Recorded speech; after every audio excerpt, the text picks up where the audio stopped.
India never gets blamed for that. I mean, if it's taken 20 years to do an FTA with Europe, we are never doing things in haste. No. I would like to join issue with you on that. Okay. It is the UPA, the Congress, this DMK, Samajwadi Party, Trinamool Congress, this haphazard coalition which messed up the Indian economy between 2004 to 14, taking us down from a strong economy to a fragile 5 economy, which tried to negotiate with Europe. They started talking in 2006, launched in 2007, aborted in 2013. But they didn't have the courage of conviction, they didn't have clarity of vision, they didn't have the confidence that India can do it. They didn't have a vision for it, the future of India. They aborted it. In fact, the Europeans were so frustrated they didn't even want to restart. It is thanks to Prime Minister Narendra Modi's personal relationship with all the European countries' leaders, thanks to the trust that India today enjoys. Prime Minister Modi has built a trusted partnership with most European countries that now they were eager to do a free trade deal with India. They felt that with a leader like Mr. Modi, a free trade deal can happen. And India has lost so much opportunity in these last 2 decades, 20 years. I in fact blame the Congress, the DMK and Trinamool Congress, Samajwadi Party and their ilk for having caused huge loss to India. It is an act which has betrayed our youth, betrayed our women, betrayed our MSMEs. If they had done this deal 20 years ago, India would have been better off for it. We have taken the decision in the best interest of our people.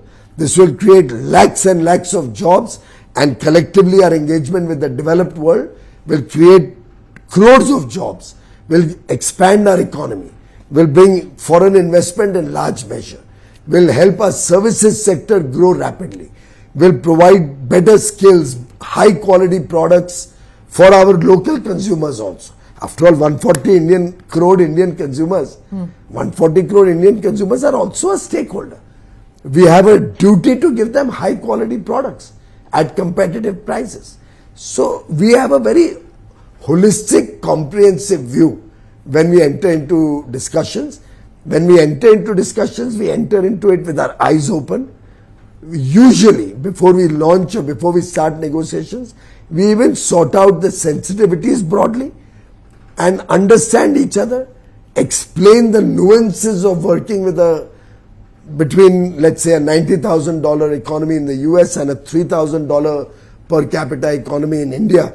These things, these ground rules or the gateway issues, the framework is set well in advance, which really smoothens the process towards a good outcome. It's interesting that you say that, one shouldn't have haste in signing these deals, but many say that it's the weaponization of the tariff regime, which Donald Trump did, which led to Europe and the others for the haste in which they signed with India. Well, I would tend to disagree with. I would disagree with that. After all, we decided in the Porto summit in 2021, which was held virtually because of COVID, and by coincidence, Mr. Da Costa was the Prime Minister of Portugal at that time, person of Indian origin. Yeah. That summit, it was decided we should restart negotiations because the Europeans had got confidence in Mr. Modi and in the India growth story. July or thereabouts, mid-2022, we launched, started discussions. 24, there was a little gap. We went into elections in 24. They also went into elections in 24, the European Union. So there was a little period where negotiations were slow, though the officials were talking to each other. On 1st December 2024, Mr. Maroš Šefčovič got appointed as the Trade Commissioner. He's one of the oldest serving commissioners, very experienced hand. He was appointed Trade Commissioner. At that time, there was none of these issues or problems which you are assuming helped us to speed up negotiations. None of these were there. And at that time, Ms. von der Leyen has mentioned that I'm appointing my best man for the job because I want to get the Indian trade deal done. So I think it's nothing to do with one relationship has nothing to do with another situation. Every trade deal stands on its own legs, and we've right since December 2024 until we close on 27th January 2026.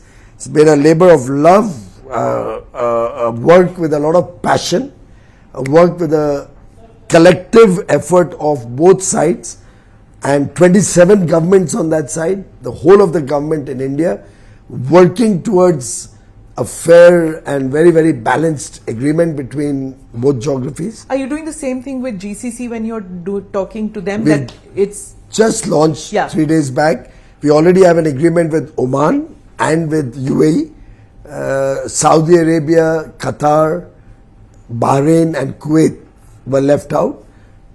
Almost all of them have been coming to us individually also. That look, if GCC level negotiations are not happening, let's do it bilaterally. At least 2 out of these other 4 countries have already talked to us. But now that GCC has decided that they would like to do a collective agreement, all 6 countries, we decided to launch.